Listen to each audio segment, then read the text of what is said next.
बोलिए गोविंद भगवान की।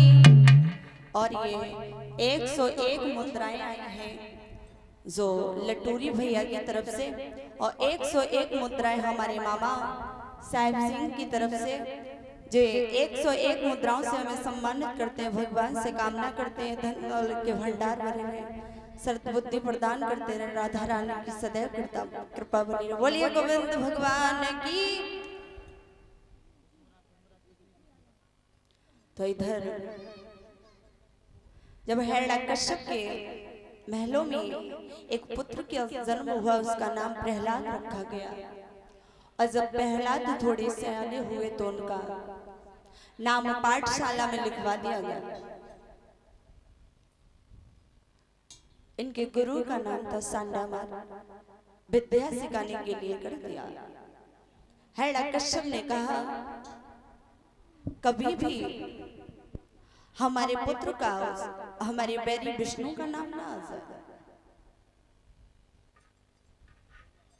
धीरे धीरे प्रहलाद विद्या सीखने के लिए पाठशाला में जाते थे। एक दिन एक कुम्हारी बैठ के रो रही थी।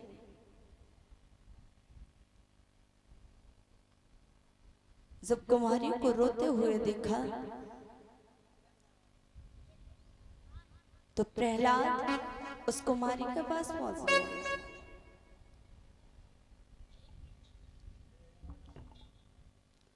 बोले क्यों रो रही हो, और आप हमारे चाचा, हमारे पिता के बैरी का आप नाम क्यों ले रही हो? अगर हमारे पिता ने सुन लिया कि आप विष्णु का नाम ले रही हो तो वो आपको मरवा देंगे। तो उस कुमारी ने कहा भरोसा हमें दीन बंधु पर है, वही हमारे मालिक हैं, वही हमें बचाएंगे।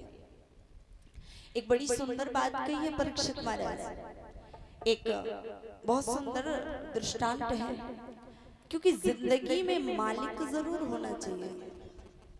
आपने देखा होगा जिस बगिए का मालिक नहीं होता है वो बगिया जल्दी उजड़ जाती है। तो एक दिन जंगल का राजा शेर था, एक गाय के पीछे भाग रहा था। शेर खाने के लिए गाय के पीछे भाग रहा था। तो गाय अपने प्राण बचाने के लिए एक दलदल कीचड़ जो होता है उसमें कूद गई, और शेर भी कूद गया। धीरे धीरे शाम होने लगी, और जब धीरे धीरे शाम होने लगी तो गाय चुपचाप, परीक्षित महाराज घड़ी उसे कोई चिंता नहीं हो रही। और जो शेर था वो मनी मन में बोले अब हमें कोई नहीं बचा, अब तो मरना अवश्य है।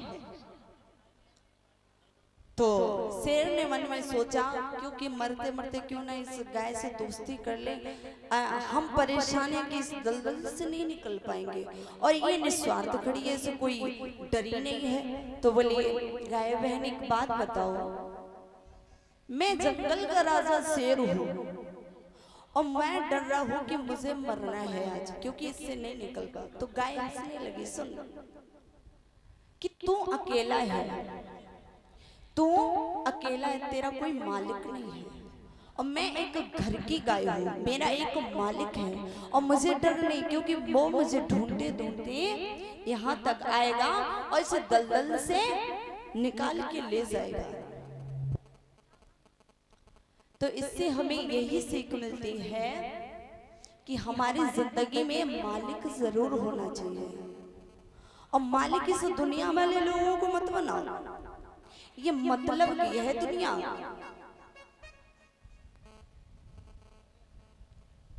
नहीं परीक्षित महाराज, आपने देखा हो कभी भी कोई भी बिना मतलब की मित्रता नहीं करता है। अगर कोई बड़ा आदमी हो और वो जानता तक ना हो और फिर भी यही कहेंगे जी हमारे फूफा हैं, जीजा हैं, भैया हैं, और गरीब होए और खास रिश्तेदार हो और समाज में खड़े हुए तो जे कहती अगर सगो भैया हुए, फिर मुझे कहते जी परिवार के, अगर दूसरे ने कहते जी तुम्हारे भैया है। इसलिए इस दुनिया में किसी को अपना मालिक मत बनाओ, बनाना है तो सिर्फ दीन बंधु को, भगवान से निस्वार्थ प्रेम करो। एक बार अर्जुन ने कहा था भगवान से कि प्रभु दीवार पर कुछ ऐसा लिखो जो दुखी व्यक्ति सुखी हो देखकर दुखी व्यक्ति देख के सुखी हो जाए और सुखी व्यक्ति देख के दुखी हो जाए। तो भगवान ने लिखा था समय। समय कभी किसी का होता नहीं है, याद रखना लोगों। वो आज हमारा है, कल तुम्हारा है। लोग धन पर घमंड करते हैं। एक बार परीक्षित महाराज भाग्य बड़ा है या बुद्धि? एक बार बुद्धि और भाग्य में बहस हो गई। जवाब दिया, जो भाग्य था बुद्धि से कहने लगा मैं बड़ा हूं, बुद्धि कहने लगी मैं बड़ा हूं। भगवान के दरबार में बहस हो गई। बुद्धि ने कहा कि जब तक मैं साथ नहीं दूंगा तब तक तेरा भाग्य कुछ नहीं कर सकता। आपने देखा होगा बड़े बड़े लोगों के घर में जो बच्चे होते दिमाग से, उनके घर में क्या धन दौलत की कमी होती है। अगर बुद्धि ना हो तो व्यक्ति कुछ नहीं कर सकता। परीक्षित महाराज, बिना बुद्धि के धन भी बेकार है। बोलिए गोविंद भगवान की। आज आइए वहीं पर देखते हैं, जब भक्त प्रहलाद ने कुमारी को रोता हुआ देखा तो सवाल कर बैठे, बोले आप विष्णु का नाम ना लो, अगर मेरे पिता ने सुन लिया तो आपको मृत्यु दिलवा देंगे। तो कहा मुझे डर नहीं है।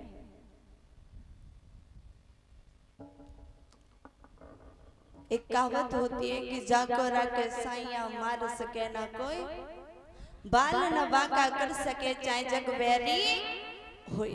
मेरा दीन बंधु है, मुझे उस पर भरोसा है। बोले मेरी इस आभा में बिल्ली के बच्चे दब गए हैं और आभा में आग लग चुकी है। अब भरोसा भगवान से ही है, वो ही हमारे बिल्ली के बच्चों के बचा सकती है।